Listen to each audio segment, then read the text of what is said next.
Bonjour, je voudrais tout simplement vous remercier pour l'intérêt que vous portez à la République centrafricaine et avant tout, je voudrais profiter de cette occasion pour renouveler notre remerciement au, au Conseil des droits de l'homme pour l'invitation qui nous a été adressée. C'est avec beaucoup de plaisir que nous avons voulu partager notre volonté, la volonté du peuple centrafricain de retrouver la paix et la sécurité. Évidemment, comme nous le disons, la paix et la justice sont complémentaires. Et nous savons que notre pays, la République centrafricaine, a traversé des moments très très difficiles depuis 2013. Et aujourd'hui, nous avons retrouvé l'ordre constitutionnel. Toutes les institutions de la République prévues dans la Constitution de 30 mars 2016 sont aujourd'hui mises en place, sauf le Sénat sur lequel nous travaillons. Mais nous voudrons ici tout simplement montrer notre engagement par notre présence ici, au sein du Conseil des droits de l'homme, notre engagement à construire un État de droit, un État où toutes les libertés fondamentales soient préservées. Et aujourd'hui, bien qu'il y ait encore des défis, mais nous travaillons pour mettre en place ces institutions, ces organes de justice pour nous permettre d'atteindre cet objectif. Évidemment, dans un contexte où nous devrions juger, où on parle aujourd'hui des problèmes d'impunité, nous voudrons, à travers notre présence, monter notre engagement de lutter véritablement contre l'impunité.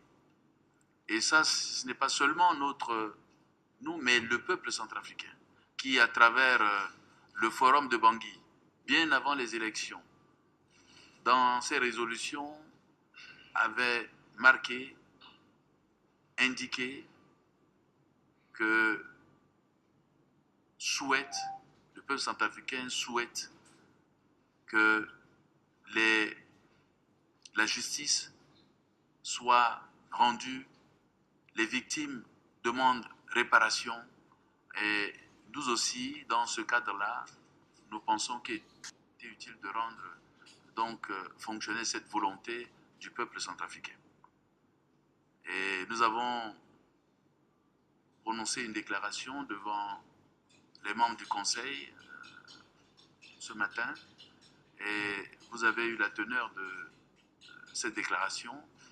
Nous sommes à votre disposition pour d'éventuelles précisions ou des questions d'éclaircissement si vous le souhaitez. Je voudrais encore une fois vous remercier pour votre présence et pour l'intérêt que vous portez à la question centrafricaine. Je vous remercie. Oui, bonjour, Agnès Pedrero, journaliste à l'agence France Presse. J'avais deux questions. La première question, ça concerne des propos d'un responsable de l'ONU qui a parlé de signes avant-coureurs de génocide en Centrafrique, en République centrafricaine, et je voulais savoir quel était votre avis là-dessus. Et la deuxième question, ça concerne des accusations qui ont été faites par une ONG, Code Blue Campaign, qui dit que il y a eu des simulacres d'enquête concernant des cas d'allégation de viol par des casques bleus. Alors je voulais savoir qu'est-ce que vous avez comme information par rapport à ça, et puis qu'est-ce que vous attendez de ces enquêtes et de l'ONU. Merci.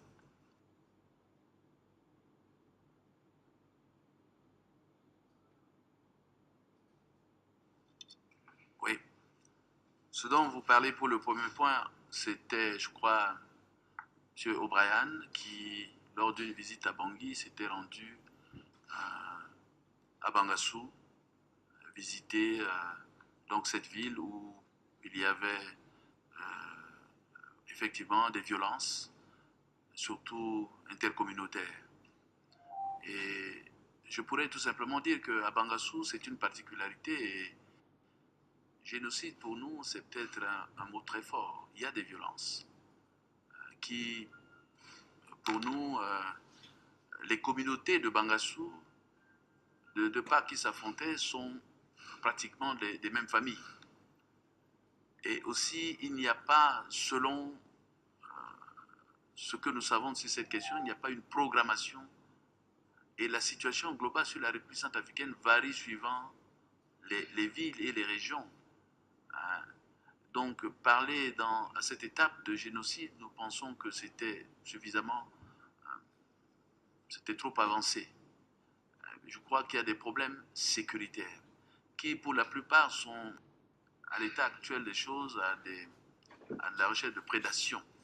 Et comme vous le savez, dans l'Est, il y avait même avant la crise, une force américaine et ougandaise qui était déployée dans cette zone, aux alentours de cette zone, et pour la lutte contre la LRA. Aujourd'hui, les États-Unis ont retiré leurs forces et l'Ouganda, c'est une force de près de 2000 hommes. C'est tout de même important pour la maîtrise de l'équilibre dans la zone. Et comme les forces armées ne sont pas encore désarmées, et il y a des tentatives d'occupation de terrain pour des actes aussi de prédation, parce que c'est une grande zone où il y a des ressources naturelles. Il y a aussi les barrières illégales, les trafics de tout genre qui pouvaient s'opérer. Et vous savez que dans ce cas, c'est la lutte pour l'occupation de ces zones. Et bien entendu, associé à des considérations d'ordre communautaire qui se sont développées dans la zone. Mais avancer sur une question de génocide, nous pensons que c'est assez avancé, puisqu'il y a un certain nombre d'éléments sur place. Des gens de même ethnie se trouvent de part et d'autre dans les communautés qui se battent. Et une partie de ces communautés qui se retrouvent en RDC pour fuir les violences, mais ces communautés se retrouvent toutes de l'autre côté, mais ne se battent pas. Il n'y a pas une programmation. Il s'agit des faits sur lesquels nous travaillons avec la communauté internationale, avec la MINUSCA, pour essayer d'arrêter ces violences. Et beaucoup de manipulations politiques sont derrière ces violences que nous avons toujours dénoncées. Et au regard de ce qui se passe d'une ville à l'autre, la situation elle est complètement différente, de part et d'autre.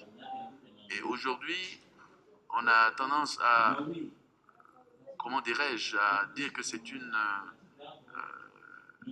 crise confessionnelle, alors que nous voyons que les responsables religieux se retrouvent tous dans une plateforme où aucune action, disons, n'est envoyée dans ce sens-là. Donc, génocide, nous pensons que ce n'est pas très justifié. C'était dans un contexte, et je pense qu'il faut peut-être relativiser ce terme. En ce qui concerne le deuxième point sur la violation, ou tout au moins les crimes, la violence sexuelle au niveau, nous en tant que président de la République centrafricaine, nous défendons donc le droit des victimes si les choses sont avérées. Et nous pensons que les victimes demandent des réparations par rapport à cette situation-là. Et dans les règles, il appartient aux pays fournisseurs de contingents de pouvoir faire appliquer. Et donc, nous lançons un appel à toutes les parties prenantes pour que ce droit des victimes soit respecté et que justice soit rendue au plus tôt à nos compatriotes qui ont été victimes de ces cas de violences sexuelles et autres. Voilà ce que je peux vous dire sur vos deux questions. J'espère que vous trouverez des éléments.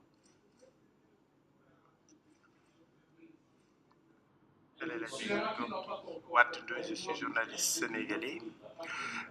J'ai deux questions. La première, Monsieur le Président, c'est concernant justement la question de l'exploitation sexuelle. Je pense que vous avez été aussi à New York la semaine dernière et vous savez que cette question a été largement abordée par le secrétaire général des Nations Unies. Quelle est aujourd'hui votre position par rapport à la criminalisation de ces crimes, dans la criminalisation de ces atrocités sexuelles sur vos populations?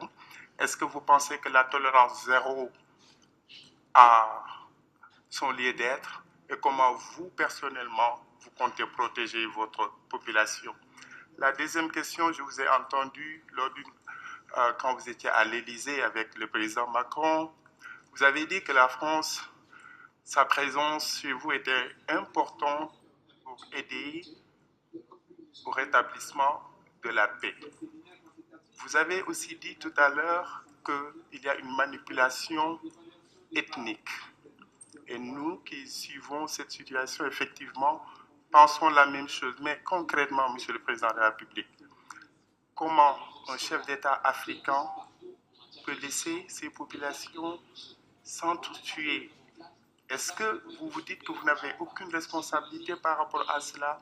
Si c'est le cas, que comptez-vous faire au nom de l'Afrique? Je vous remercie. La situation de la République centrafricaine, j'ai tenté de l'expliquer tout à l'heure. La République centrafricaine traverse une crise, une grave crise que nous n'avons jamais connue dans ce pays. La violence était à son paroxysme. L'armée nationale est complètement en déconfiture. C'est dans ce climat et avec des groupes armés qui ont couvert l'ensemble du territoire. Mais la population centrafricaine, dans sa quête, volonté de retrouver sa cohésion, je dis que la cohésion, l'unité nationale était ébranlée. L'unité nationale, parce qu'il y avait des tentatives de partition et autres. La cohésion sociale entre les communautés était mise à mal. L'économie, le tissu économique était en lambeaux. Tout ce qui, on pouvait, quelques éléments, les éléments fondamentaux d'une nation, d'un État, n'existait plus. Je parlais par exemple de ces structures à se défendre et à protéger sa population. C'est dans ce contexte que, grâce à l'appui de la communauté internationale, grâce à la volonté du peuple centrafricain de sortir de cette situation, de retrouver la cohésion sociale, de vivre ensemble, que nous sommes allés, que les élections avaient été organisées sur l'ensemble du territoire. Tous les Centrafricains, même ceux qui étaient à l'étranger, les réfugiés ont participé de manière exceptionnelle à ça. C'est pour monter cette détermination. C'est dans ce contexte-là que nous avons été élus. Il y a un défi énorme pour colmater l'ensemble, c'est-à-dire retrouver la cohésion sociale, reconstruire un état de droit. C'est le 30 mars, le jour de la prestation de serment, que la Constitution, la nouvelle Constitution a été promulguée. Nous devions remettre en place l'État, c'est-à-dire les nouvelles institutions, et reconstruire une armée. C'est dans ce contexte-là. Le retour à l'ordre constitutionnel ne veut pas dire que tous ces défis ont été effacés. Ces défis-là persistent. Parce que les groupes armés, au jour d'aujourd'hui, détiennent encore les armes. L'armée nationale, la sécurité intérieure ne sont pas en place.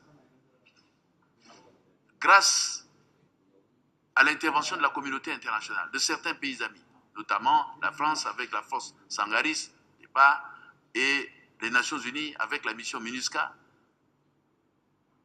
et le soutien de l'ensemble des pays voisins de l'Union africaine, la CEAC. Aujourd'hui, il y a le retour à l'ordre constitutionnel. Et je disais tantôt que ces défis-là sont là. C'est pour cela que nous étions à New York, pour montrer des avancées que nous faisons dans l'instauration de l'état de droit, dans l'amélioration de la gouvernance politique, économique et financière, et aussi sur le plan sécuritaire. Qu'est-ce que nous avons fait au jour d'aujourd'hui? Nous devions faire en sorte que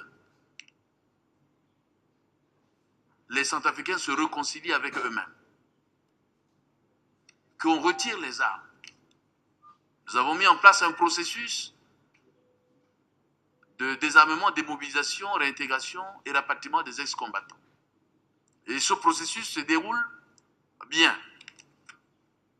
Il y a eu au début des difficultés parce qu'on n'avait pas eu au départ l'adhésion de tous les groupes armés. Maintenant, les 14 groupes armés identifiés ont accepté d'être présents dans le CCS et nous continuons. Il y a un projet pilote que nous avons lancé déjà le 30 août dernier qui poursuit son action pour nous permettre de voir quelles sont les faiblesses du dispositif et pouvoir corriger avant d'aller au DDR, le programme indiqué. Nous avons mis en place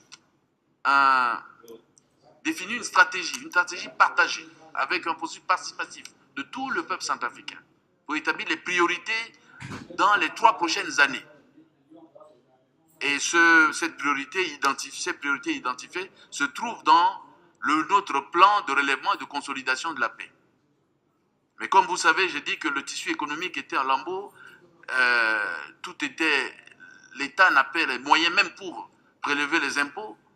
Nous étions obligés de demander, lors de la conférence des donateurs, des donateurs à Bruxelles, demander l'appui de la communauté internationale. Nous avons eu des promesses. Et nous travaillons pour la mobilisation de ces promesses. Mais ces violences aussi ont provoqué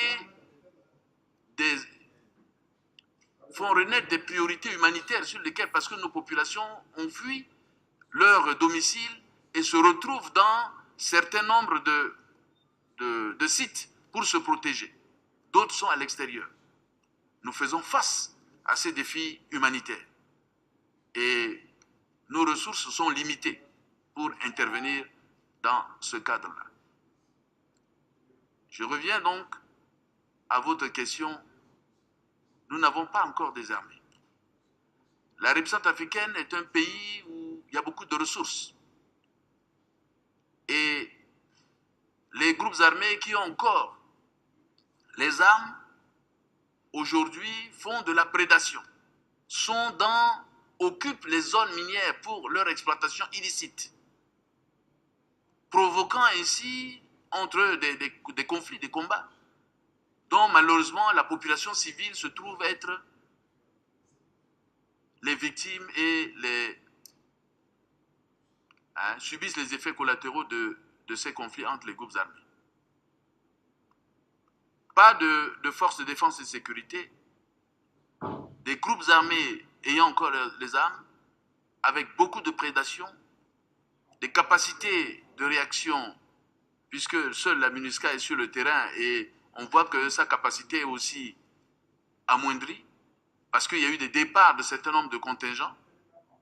Tout ça, et le départ aussi des Américains que j'avais annoncé, tout ça crée les conditions pour que cette violence se poursuit. Nous disons non et nous travaillons pour inverser cette tendance, arrêter ces violences. Ça passe par la restauration, la restructuration de nos forces de défense et de sécurité qui pourront aider dans un premier temps la MINUSCA. Et aujourd'hui, grâce à l'appui de l'EITM, d'une mission de l'Union européenne, nous avons formé un bataillon et un prochain bataillon d'ici la fin de l'année. Mais ça fait à peu près 1300 hommes que nous allons former. Cela n'est pas suffisant.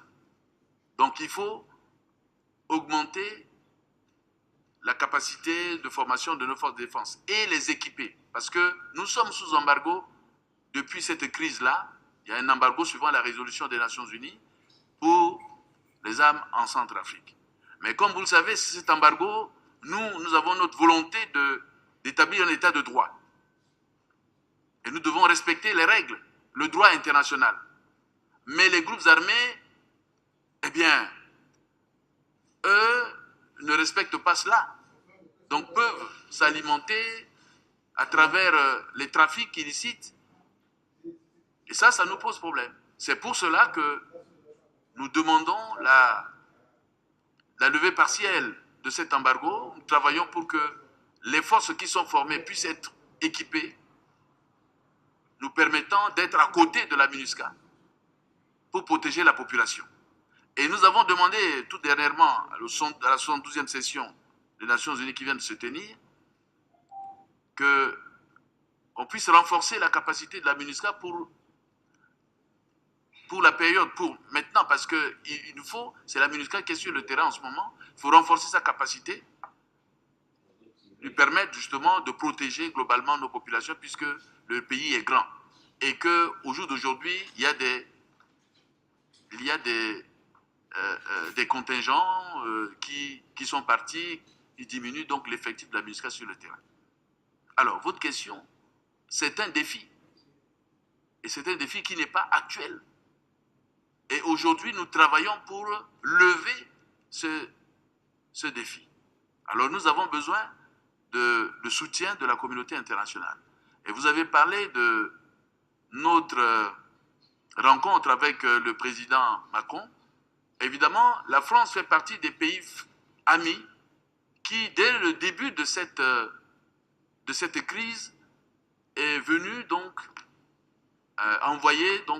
fait une intervention en République centrafricaine pour arrêter les viols. N'eût été cette intervention, la situation serait très grave. La situation aurait pu dégénérer en des crimes encore plus graves. Et c'était pour nous l'occasion aussi de remercier la France et de demander à ce que cette action puisse être poursuivie.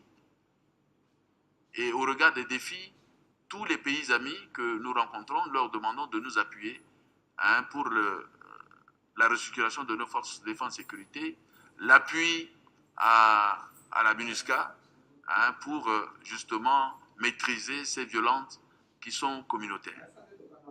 Voilà donc quelques éléments pour... alors, l'exploitation sexuelle. Le jour même de mon arrivée à New York, j'ai assisté à cette session pour montrer notre engagement justement à lutter contre la violence sexuelle dans les conflits armés. Et que l'un des éléments pour lutter contre ça, c'est aussi pour mettre en place des lois et des règles pour punir et éventuellement dissuader les gens qui agissent dans ce sens-là. Et la République centrafricaine qui aujourd'hui compte, qui est en conflit, où on a vu qu'il y a eu des violences faites sur les femmes et que nous devions protéger nos populations, nous pensons qu'il est important de pouvoir définir un cadre juridique pour la protection des femmes et des enfants. C'est pour cela que nous avons, par notre présence, soutenu cette initiative des Nations Unies. Voilà le sens de notre présence lors de cette cérémonie, cette session organisée par le secrétaire général des Nations Unies. Je vous remercie.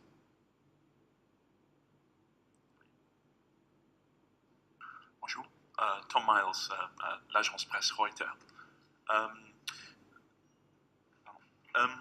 Vous avez parlé des ressources en Centrafrique, mais dans quelle mesure le marché noir des diamants de sang a-t-il alimenté le conflit, à votre avis? Et une deuxième question, pourriez-vous répondre, s'il vous plaît, aux allégations selon lesquelles le Tchad finance et arme les groupes armés en RCA? Merci.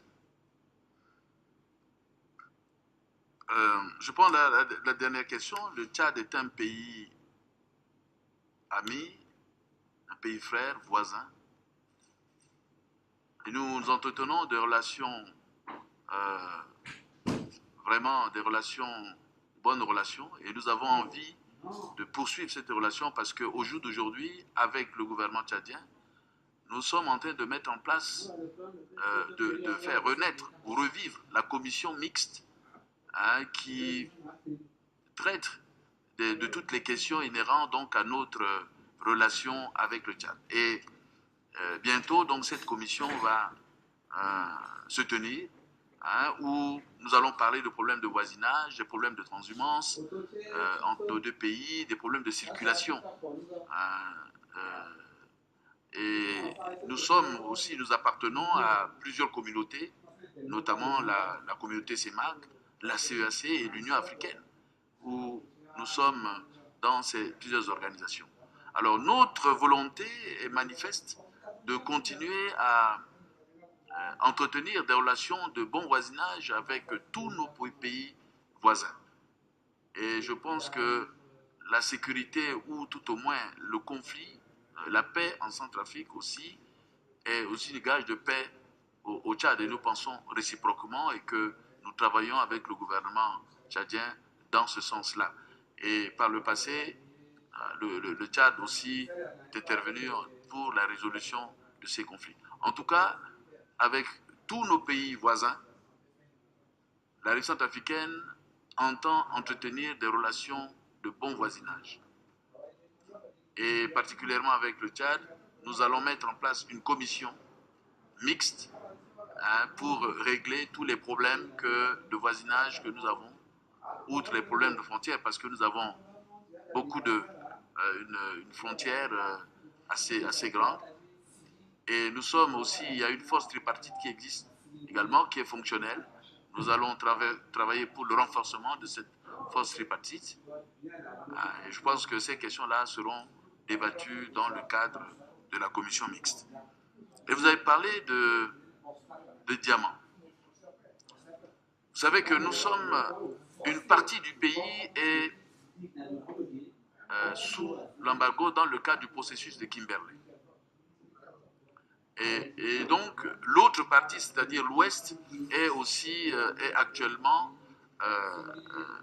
devenue donc zone verte où on peut exporter, mais le travail se fait avec le processus de Kimberley sur cette question-là de diamants dans l'Est. Alors, le rétablissement de l'autorité de l'État, sur lequel nous travaillons, je ne l'avais pas mentionné tout à l'heure. Aujourd'hui, nous avons nommé des préfets, nous allons nommer des sous-préfets, nous allons déployer les autorités dans ces zones-là. Le dialogue dans le cadre de la feuille de route que nous venons de définir, tous ces éléments vont permettre justement d'avoir un contrôle sur cette zone-là. Et nous avons explicitement demandé aux Nations Unies, parce qu'il y aura la discussion du mandat, du renouvellement du mandat de la MINUSCA, qu'il soit mentionné expressément dans ce mandat-là, pour que nous puissions avoir le contrôle de toute cette zone-là, cette zone minière, puisque ce sont des ressources en moins pour l'État. Pour l'État, il faudrait que dans le cas de ce mandat, qu'on dise expressément donc à la MINUSCA d'aider le gouvernement à avoir son autorité sur ces zones-là. Donc tous ces éléments, c'est pour vous dire que nous savons qu'il y a l'embargo dans le cadre du processus de Kimberley, mais nous travaillons pour faire lever cet embargo.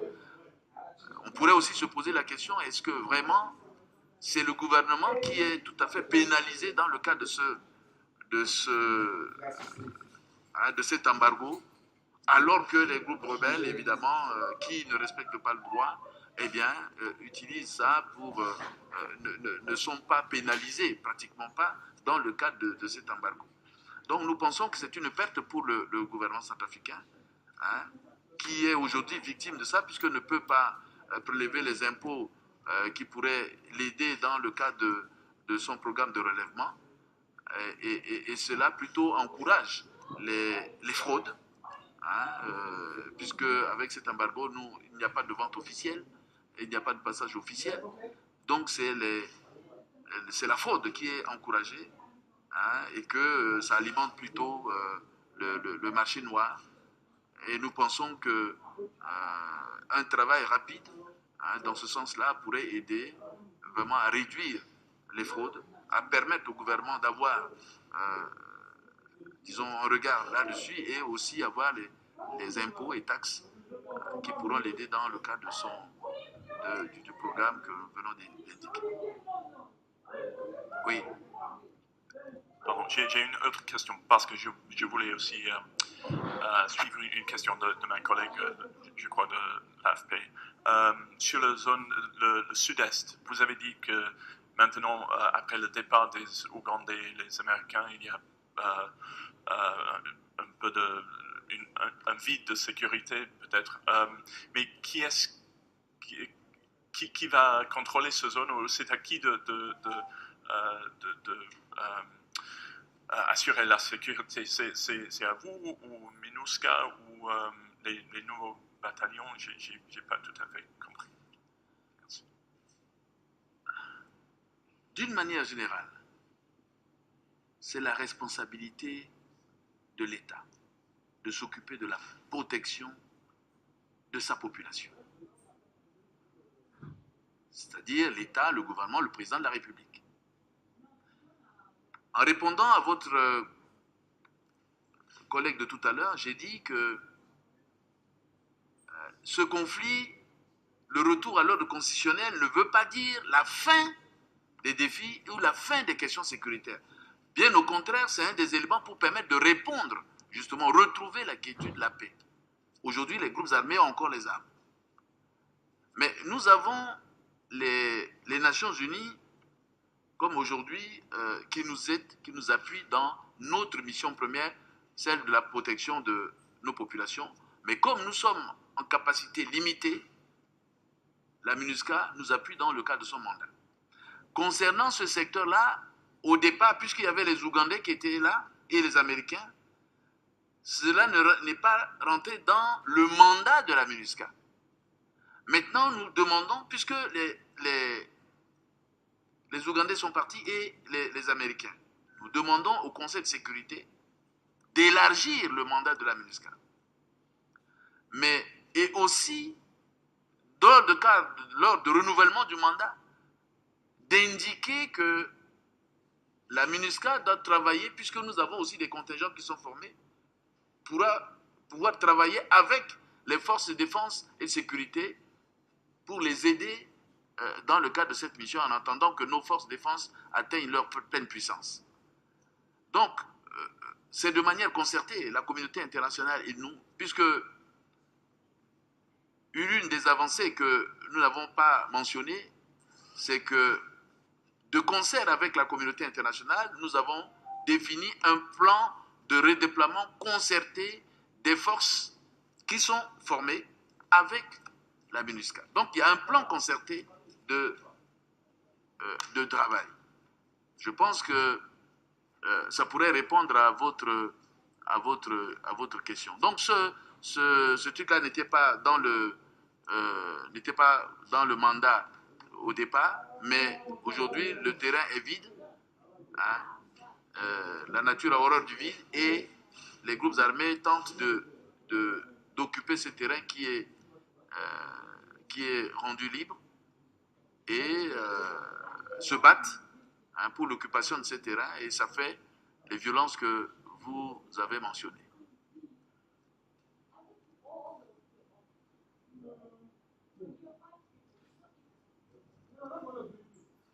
Oui. Oui, une question très courte. quand est-ce que vous pensez que la Cour spéciale va commencer à travailler?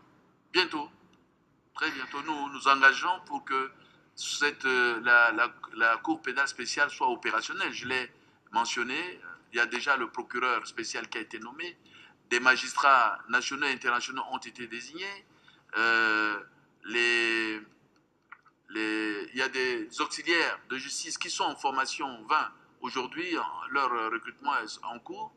Donc d'ici, avant la fin de l'année, je pense, cette cour sera opérationnelle. Et nous travaillons pour ça.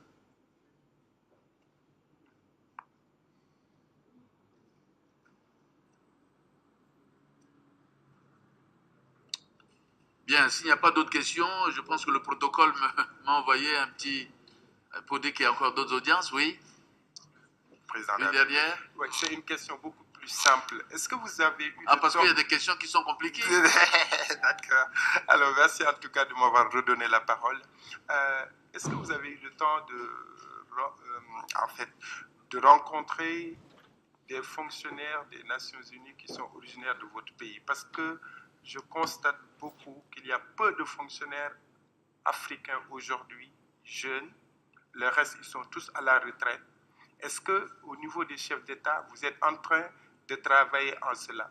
Parce que ce n'est pas les Européens qui vous diront ça, qu'il faut travailler pour l'équilibre et la diversité. Donc, je voudrais attirer votre attention sur cela et demander, est-ce que vous avez rencontré assez de fonctionnaires de votre pays quand vous êtes venu à l'ONU? Je vous remercie. Bon, écoutez, c'est une préoccupation parce que notre souhait, c'est de voir que une bonne représentativité de nos concitoyens dans les organisations internationales. C'est important pour nous, pour tous les pays africains et principalement pour la République centrafricaine, de voir aussi participer à l'organisation, à notre organisation commune.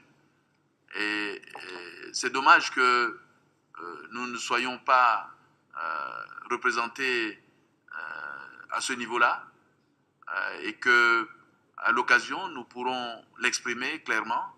Mais pour cette fois-ci, nous n'avons pas, à dire vrai, nous n'avons pas eu l'occasion de pouvoir le faire. Mais vous avez bien fait de le souligner, parce qu'à l'époque, c'était une question qui est préoccupante, hein, vu que nous avons moins pour le cas d'espèces, de Centrafricains dans le système des Nations Unies. Et nous plaidons pour qu'il y ait un regard à compétences égales, faire au moins des avantages à ces pays qui sont moins représentés dans notre organisation commune. Je dis bien à compétences égales.